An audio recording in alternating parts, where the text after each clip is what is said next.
Everybody, just went with another Three Geeks conversation. I have Destiny and Josh with me. How you doing, Josh? I'm good. How are you guys? Doing good. Well, you come to us as an editor extraordinaire. Can you tell us what got you into editing? Was it just the love of filmmaking, or? Well, it was a very, very long time ago. And basically, I started out in high school doing TV production, or back then it was just video production, making video projects instead of papers for classes and stuff. And my school, lucky enough, had a little broadcast studio. And back in the day, we got one of the first Media 100 editing systems, which was just when, video editing was coming out. So I got, an early experience into, nonlinear editing and getting away from tape to tape stuff. And then from there, being able to get my hands on that kind of equipment early on just kind of helped add to that spark and gave me kind of an edge moving forward in college and everything else when no one else has ever touched nonlinear editing before. And for folks listening, and probably for myself, when you say nonlinear editing, what do you mean? So nonlinear editing is just the process of editing. It's the term used for if you're not using tape to tape or cutting on reels, and you can basically edit in a non-linear fashion. You can edit the end first and then go back to the beginning, and you can edit the middle and then redo the top and redo the back. Back before that, you had to record a piece of media to a tape and then record another piece of media next on that tape and keep going. So if something changed down that line in the beginning, you kind of had to start all over again, or, do different versions and footage would degrade and not look great. So you kind of had to work in a linear fashion. So nonlinear editing is kind of like the beginning of the computer editing time. Got you. Okay. Cool. Yeah. Cool. Well, you've got a impressive resume as far as like things you have worked on. I mean, do you have a favorite thing that you have worked on? Oh yeah. One of my favorites, and it's something that was very early on, was Ninja Warrior, which has obviously grown into quite the incredible show. Yeah. Incredible show. And when I tell you what it was like when I edited on it, you wouldn't recognize it because it's definitely changed. I was back in the day. I was working at a network called G4. It was the video game network. Watched all the time. Yeah, and it's currently off the air now. They tried to do a resurgence of it, but didn't work out. But when I was there, I was working in the acquisitions and development department, and they brought this show over from Japan called Sasuke. And it had been running for 25 years, and it was one of the most popular shows in Japan. And it was just running an obstacle course. It was 100 people running a course and trying to get through 4 different levels of the course. And nobody had done it to that point. No one had finished all 4 levels because it wasn't an amateur competition show. It was for real athletes. And so we licensed that footage and kind of reshaped it into a different show in the United States. So I got to be part of that original concept of what is now Ninja Warrior. But that the first few seasons, it was footage that they shot in Japan, and we took it and repackaged it, put it on graphics. It was all in Japanese. That voiceover work was incredible. I died every time I watched that show. Yeah. Sorry to interrupt you, but no, it's great. So and we went from voiceover to doing strictly subtitles. So, and that was a choice that was interesting. We weren't sure how that was going to work. But it was popular, just keeping the Japanese audio and just subtitling in English. And then also it spun off. It got popular. We started building courses here in the United States, and G4 became under the umbrella of Comcast and NBCU, and that's where the new version of it, which is the American competition, it has grown from. But yeah, it was a lot of fun. It was a lot of fun just kind of developing that show, and we didn't know what they were saying. It was in Japanese. We got it. So picture me. I'm sitting there trying to subtitle this show, and all I have is transcripts, and I'm like, I think he's saying it here. And, no one knew otherwise. It adds to the charm of that show for sure. People didn't expect accuracy. They just wanted to see people fall down. Like, let's be honest, just the entertainment. No one knew if we were right most of the time anyway. Unless you were a Japanese speaking viewer, but majority of the people didn't speak Japanese. Very true. I guess since you got that from Japan, you never kind of got to get on set and run a course yourself. No, and that's kind of the life of an editor, is that you don't generally get to be brought along on the fun things. You're stuck, in the edit bay, in the dark room, the cliche dark room, cutting the footage, waiting for them to bring it all back. They went to Japan, as it was getting big here. They sent the team over to Japan to, they were like, okay, you can bring an American to run the course and kind of integrate it that way. So they had a whole team go over, and all my producers were over there, and I'm just like sitting in LA, just waiting for the footage to come in while they're all having a great time in Tokyo. Oh, man, that stinks. Yeah, but it's what you sign up for. Yeah. Yeah. Very Yeah. true. So Sorry, Jessica. Go ahead. No, I'm good. I'm just thinking about the obstacle course in American Ninja Warrior or Ninja Warrior. Do you, as the editor, get to say who you're going to follow? And because I assume it's shot in so many different clips and pieces that you can kind of make a linear path in terms of a story. But how do you choose the person you're following? You know what I mean? Yeah. This person falls in course 3 or whatever. Yeah, I mean, it's the basic of editing. It's the story. You see whose story. You have the producers that are kind of, it's almost like the original reality show where they kind of have an idea of who they want to bring in, what stories they want to, latch onto. And so you go with that kind of direction. But, as things edit together, you realize some people are more, they're better on TV, or something cuts together better, or they go further along. And you kind of make that decision as you go, because they're shooting all of it. This is why I say it's almost like original reality TV show, where they were shooting everyone's full run. So you can focus on somebody's complete run, or you can focus on a piece of them and go on to somebody else. Yeah. Well, that's very different from other shows that you've got to edit, like Divorce Court and Paternity Court. I imagine they still have that level of entertainment, though. Kind of what's the process with those like? Yeah, those are a different beast. You get a lot more creativity on the competition shows where you're showing, somebody's backstory, you're doing packages of their backstory, the home life, things like that. And then you get to, these court shows, court dramas, which are more planned out. They're shot, they're not scripted, and contrary to what a lot of people believe, they are real people. Sometimes somebody sneaks in there that's an actor and gets through the filters, which has happened. There was one guy that ended up on like 4 different court shows before anyone caught on. It was like he's just on all of them. So funny.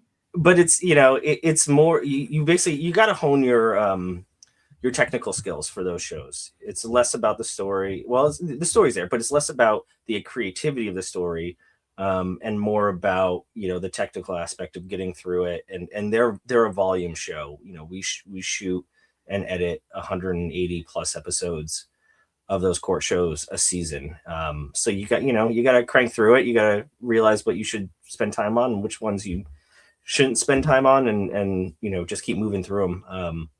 And you hope for a tight shoot when it gets to you as the editor, but it's the difference between something that's super creative versus something that's more technical. Paternity Court won awards, right? You and your team won awards for that show? Yeah, Daytime Emmy. I think they won 2 years in a row. I don't know in a row, but they it's it's their own category, the daytime talk category. But we beat out Judge Judy and all the big names that you know. That's a big deal. That's a big deal. Yeah, it was exciting. Got to hold the Emmy and everything. It was great. Well, that's always fun. When you're on the cutting room floor, like I'll mirror this to our podcast stuff, because I do a lot of the editing for our podcast. Like I usually have a gut feeling for like our shorts. Like I think this will do well. Do you feel that way when you're editing like one of the shows, any of the shows? Like, oh, compared this one to the other one that did really well, like I feel like this one will do well with the audience. Do you have that feeling as the editor?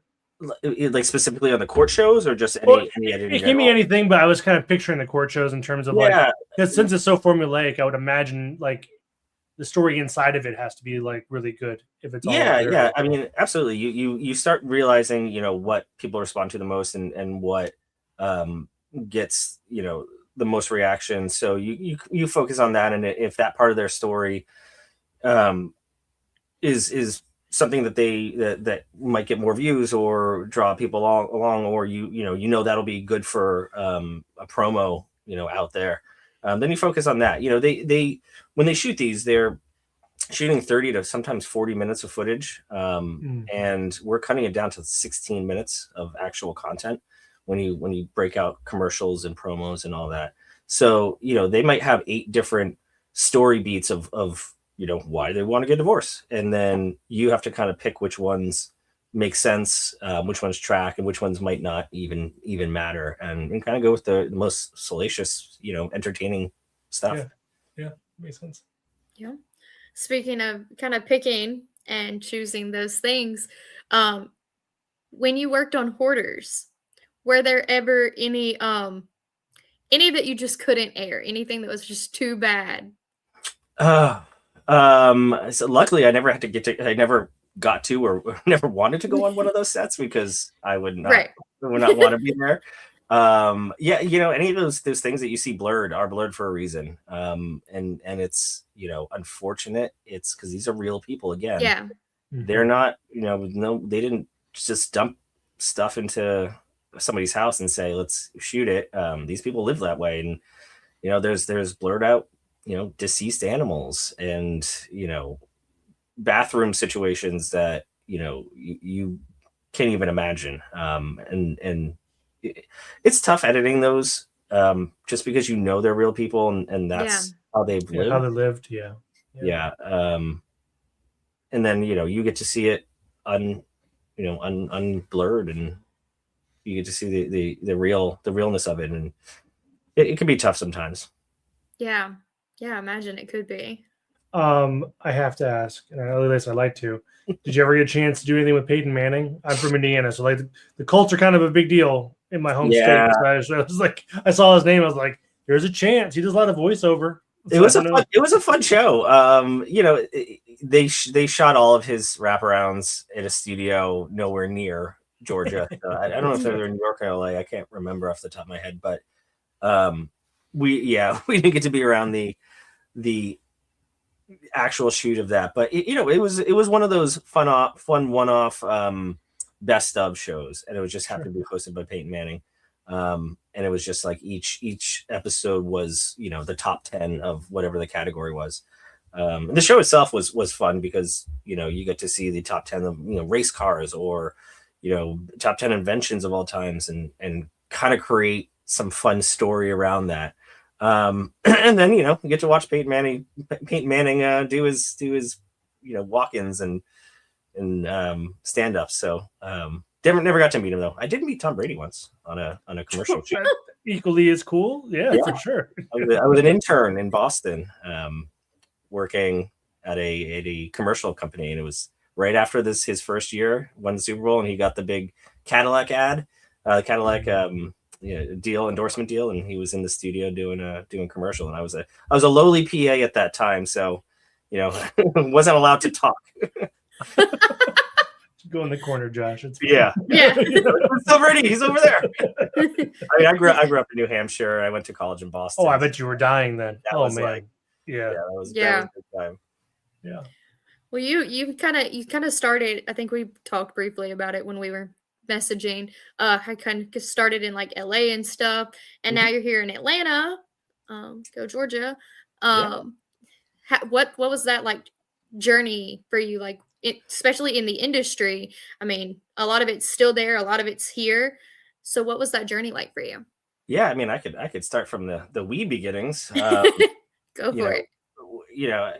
I was in college, so I've lived in 4 major cities for production or post in different various ways.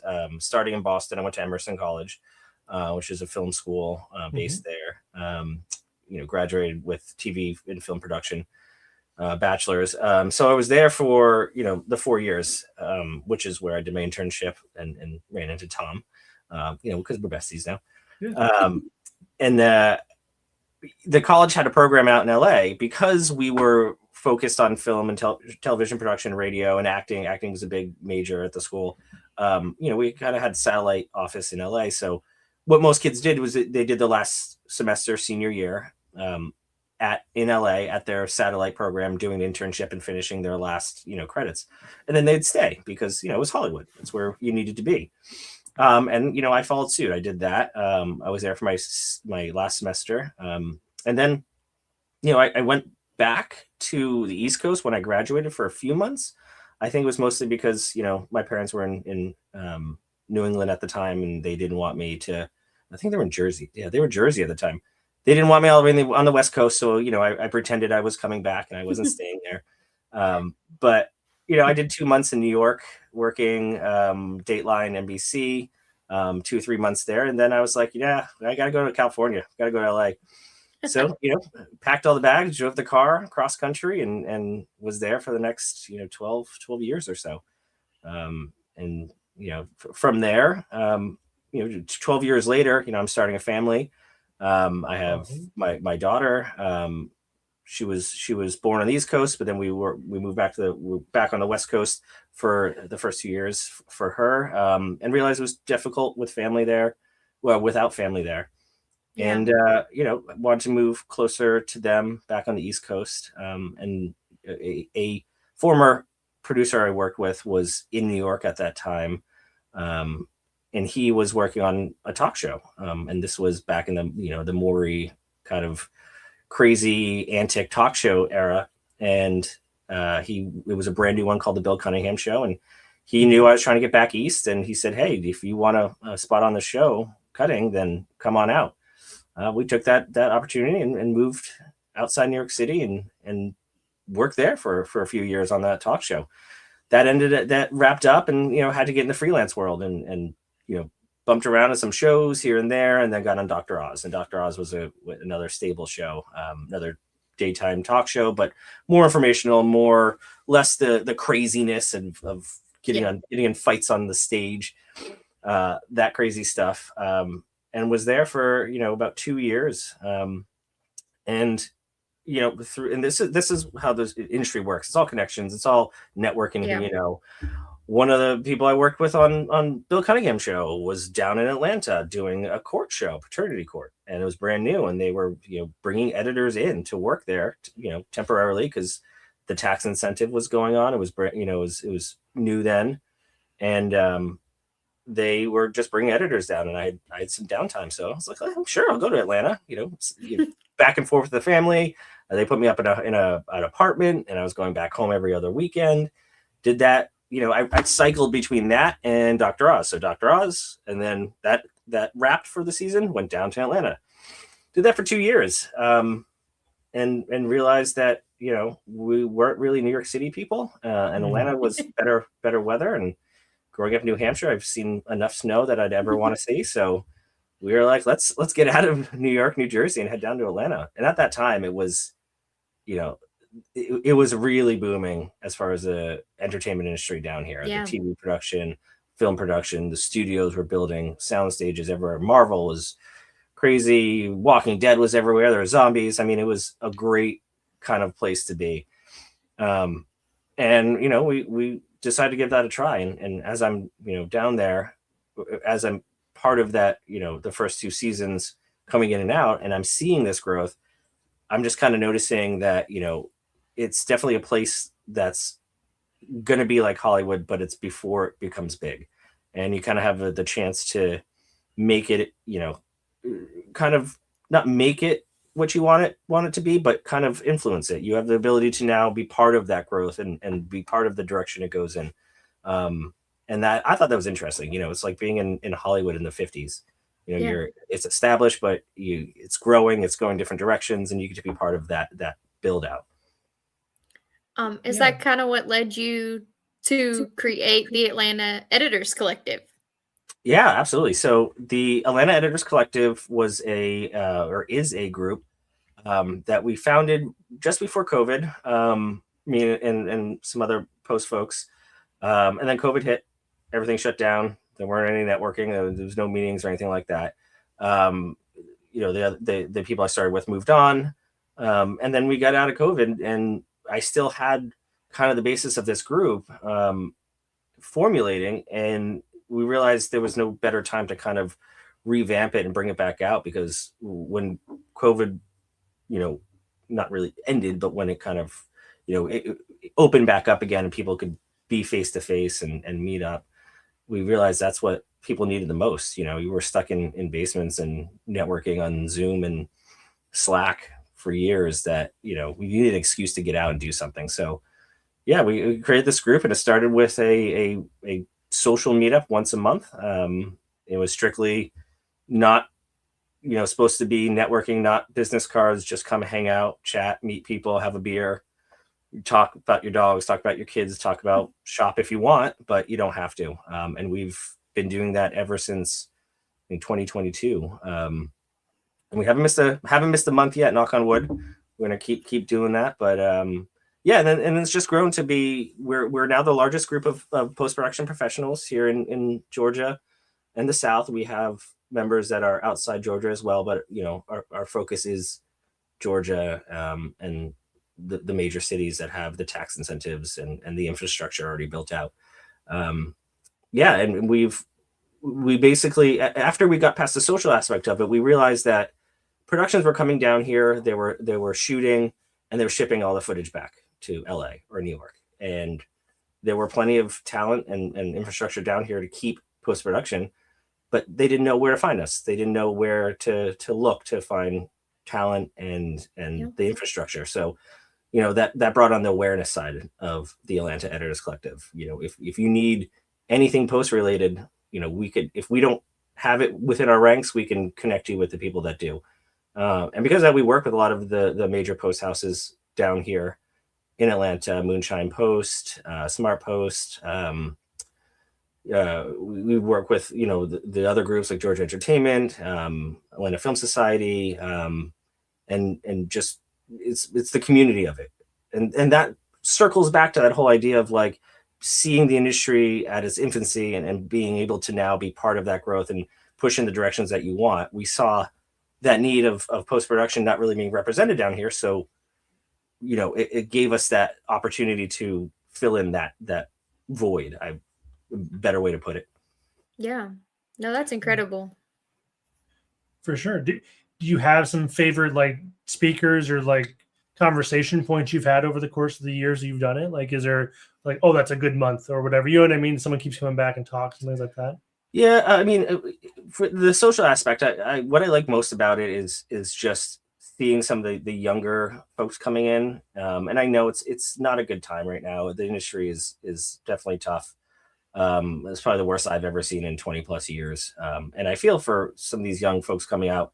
And so we try to do, seminars and opening those meetups for them to come out and just network. And then also, like I said, the seminars or speakers will come out to talk about. We had one a few months ago that was the legal side in posts. So if you're, with AI coming out and being a big part of it, people were asking like, hey, I'm the editor and I'm putting it in. Where's my liability? Should I be worried if I'm putting in AI created music?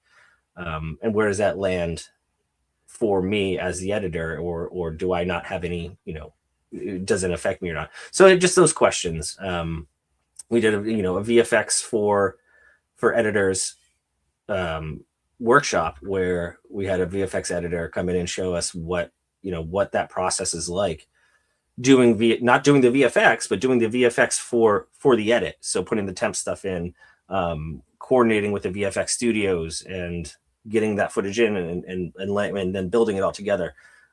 So being informational in that part. What would you suggest if I'm brand new coming out of college, wanting to be as an editor? I'm like, I would like to do that. Is it building that network more than anything? How much time do we have? Forever. Yeah, forever. Yeah, I mean, I'm speaking with a GFA class on Monday too about it, just because it's not an easy time. It's probably the worst time in modern production that to be coming out of college. The job pool and the production has dried up. They're fighting with people 20 years more experienced than they are for the same low paying jobs. And the jobs are coming out slower and slower. So the only real thing that I feel is important to do is to get out there and network. It's never been more important to know people. And I don't mean like I know a guy, but like get to know somebody, be friendly with them, not just, hand them a business card and move on. You gotta, when the job market's so small, you have to be the one that they remember, and people want to hire friends. They want to hire somebody they like to be around. For sure. And with that, I mean, it's don't be afraid of all the new things coming out. The creator economy is huge. It's going to be huge. And there's never been a better time to create your own content and edit it and get it out there. You don't need those avenues of getting things out there aren't the only ones anymore. You don't have to bring it to a studio and get greenlit and go through all those hoops. The outcome may be different, but YouTube's right there. TikTok's right there.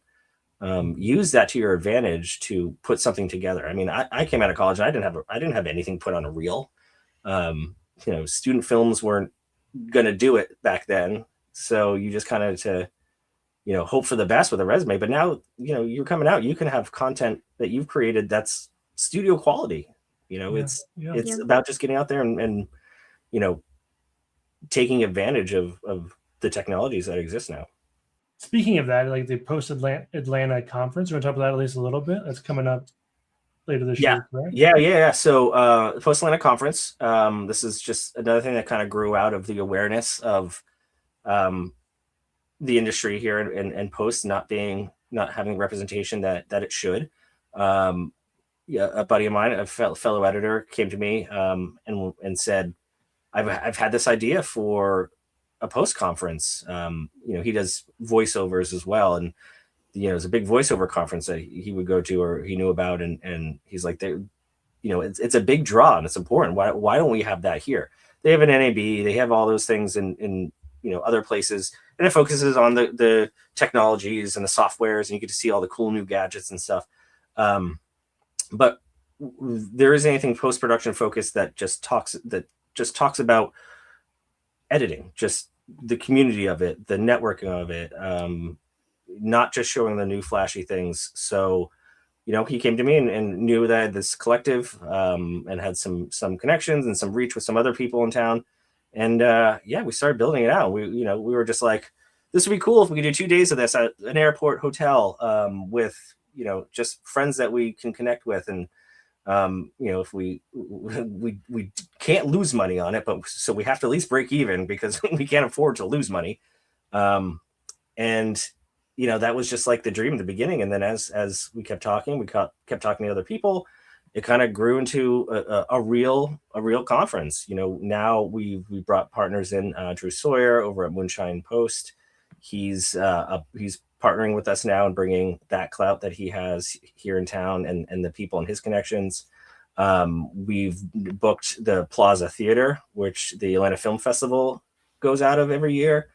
And they're working with us on the logistics of it. So now we don't even have to worry about the logistics. Getting the theaters, the AV systems, the people that'll just take tickets, all that stuff you don't think about. Which is we didn't think about when we were thinking about a conference. We're just like, cool, we want to bring our editor friends in and talk. But then you're like, oh, we need coffee, and you need badges, and you need check-in, and you need tickets, and all those things. So we've hit the jackpot each step of the way with the people that we've talked to and being excited about this whole idea of something and connecting with it. It's the postatlanta.conference.com. You can sign up right now. Tickets aren't available, but you can sign up to get on the waiting list, and you'll be the first to hear when tickets are available. And the date is September 26th and 27th of 2026 at the Plaza Theater. Awesome. Yeah, you have speakers from like TV and film. It looks like we have like Cartoon Network, Adult Swim editors, and you have a whole panel that's women in post, which I think is incredible. Yeah. As one of the girls on the team. But it's important. yeah. It's definitely important to be represented. For sure. And I know, half, at least the first few people I would reach out to if someone said, "Hey, do you have an assistant editor or an editor?" are women. So, I feel like that's changing in our industry. It's male dominated, but it's hopefully changing to be more inclusive. And we want to show that, just like we want to show AI and we want to talk about creator economy and all that, but definitely important to kind of, cover the bases. Yeah. See, like content creators and the networking. Yeah, I mean, Mixers, networking coffee. Yeah, like Art David. Those are great. Art David, big guy from the Matrix, helped develop the bullet system. I mean, it's bonkers. It was game changing for the industry.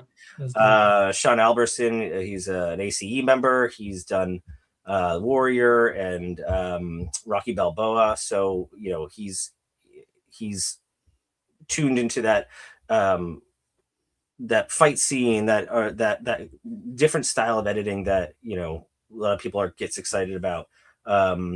Shel Ramos, she's an actress. She's been in Walking Dead, Outer Banks, Hangman. She, we're bringing her in she's got some of these great connections of working with Al Pacino and some great stories around those, and how working in front of the camera connects with the post-production aspect of it. Women in post, Dina Knoll, she's cut Ironheart and Marvel movies, and she's going to be on that panel with us. And it's just exciting. Like we have someone that cut Marvel content that'll be there, and that's like crazy in my mind. Yeah, that's crazy. No, it sounds like an incredible event. That's what we were talking about earlier. We were like, we should go to that. Come on out. We should figure out a way to get there for sure. You record a podcast from the lobby. We're trying happy to do it. I mean, that'd be incredible. We would love that. Yeah, you just got to come down from Ohio. That's true. I'm local. It works for me. Yeah, it's easy for you for sure. We'll figure it out. Yeah, we'll make it happen. A couch somewhere, right? Is this a bad like out of college? Just crash at a couch somewhere. It'd be fun. Yeah, it'd be totally fun. What's your, and this is my last question, I think, unless Destiny has anything, but what's your favorite thing to edit? Like, honestly, there's like formulaic stuff, but like, I don't know. Again, like I edit a lot of our stuff, and a lot of times if I can inject some of my own creativity into it or some type of thought I had, that gets me the most excited about something rather than like I had an intro, I had an outro, I'm done. You know what I mean? Right. Like what gets your creative juices flowing in an edit? So and this is part of my decision making coming out of college, because I went into Emerson as a film student, and I left Emerson as a TV student, TV production, and I found that I get excited about the short form edits. I don't like things dragging on too long. I like when it's quick and you get to that story, you get to that point quick, and you get to show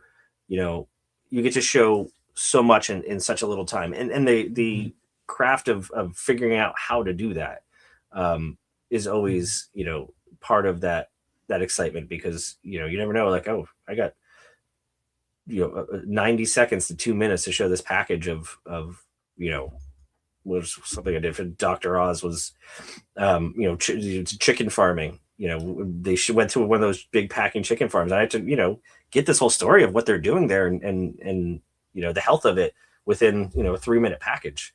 And you got it's not easy to do sometimes. Sometimes it's easy. Sometimes it's like, oh, we went to NASCAR. Here's some really fast cars, and that's fun. But other times, you have to tell that story in a short amount of time. And that's, there's creativity in that. Oh, for sure. Now, the hard outs, do you have a pretty hard out? Is like they give you 90 seconds and you better be at 90 seconds, or like? No, I mean, so you get a general time frame of it, and because when you're working on a show like Dr. Oz and it's in studio live and rolling packages, they can always adjust those in studio live moments if they need to get out quicker or get out shorter. You're given a certain amount of time, like, hey, it has to be about 3 minutes, and then. If it's 3:05, not the end of the world. Cool. Divorce court, you have to be on the button. You can't. You have to be on the frame because you're delivering that out. and they're inserting it into their delivery systems, and you have to have a total running time of X amount, and you're sure your acts can be different lengths, but the total has to always be that 30-minute lock with all your commercial breaks and all that stuff. So there's a little less creativity in that side of it, because you're just making sure those numbers hit, but it's a skill. For sure. Yeah, for sure. Well, that kind of leads me, like, you've kind of done a variety with like TV, movies, you've done shorts, you've done series.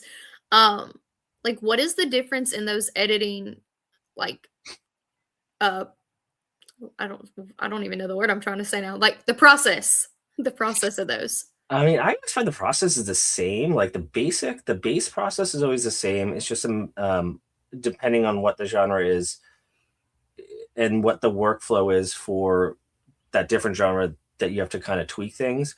But as an editor, everyone has their own way of doing it. You always start with your base. You start with what's the story and the base footage, and whether that's just the interviews, you put that together, and then you go back to your coverage, you go back to your B-roll, you see if that story is still working, see if the coverage still works for that story. That process is always the same. It's the same on Hoarders. It was the same on Nancy Grace, which was a true crime show I did, and even Divorce Court. You lay out your whole show first, and then you go back and you see what works and how what stories fill in correct and which stories don't work, and you kind of have to adjust from there. Do you have kind of a favorite genre that, like, you I just don't, really no. enjoy? Just anything. No, Anything you can edit. it's it depends on what's I'm in at that time. The true crime stuff is a lot of fun, especially the ones that work with real reenactments, because you get to do a little bit of both of docudrama or docuseries, and then almost like it's a narrative on top of it. Yeah. And I did one show called ATL Homicide, and that was literally a mix of interviews and true crime story with somebody who was telling the pieces, and then they shot actors, not just acting things out, but like dialogue and scripted stuff. So it was a combination between narrative and the docudrama style.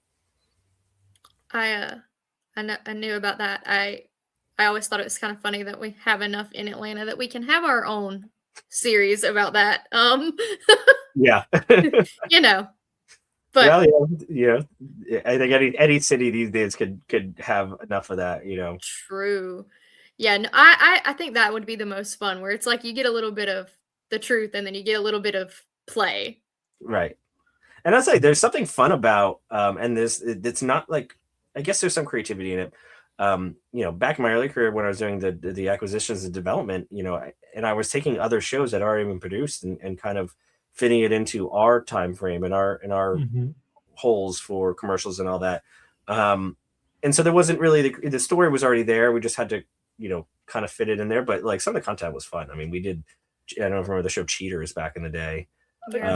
Yeah, that was incredible. So I didn't cut the show, but just it's a good mental break too, to not have to be digging into the script so deep with everything. You get to just play with it and have fun. Yeah, love it. Well, Joshua, thank you so much for having this interview with us. It's been an absolute pleasure. Do you want to tell everybody again about where they could grab tickets for that conference and where they can kind of keep up with you online?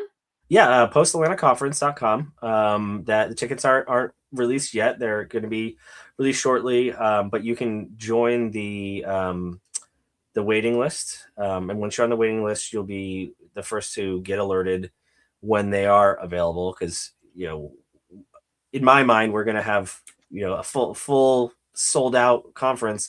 So, get in there as quick as you can for the tickets. And there'll be discounted pricing if you get it, 4 months out versus closer to the date. And then that website would also be updating as we get new speakers and fill in the panels and things like that. And we're trying to do a screening of a Georgia shot TV show That'd be fun. pilot. So you'll get all that information will come up. And then the Atlanta Editors Collective.com. That's the website for the group. And whether you're in Georgia or the South and you just want to be part of the database, and when jobs come through, we use that to kind of help place people. Or if you just want to find out about our events and come out to a mixer, we do once a month. So if you miss 1 month, it's come the next month. Or see any of our seminars. We do virtual seminars as well as in-person ones. So AtlantaEditorsCollective.com. Or if you're a production and you want a partner and you want somebody to handle your full post-production workflow and take advantage of that Georgia tax incentive, we're still here. Still the best tax incentive in the country for now. I love it. Well, thank you so much for joining us, and hopefully we get to see you at the conference in the fall. Yeah, I hope to see you both there. Definitely come out.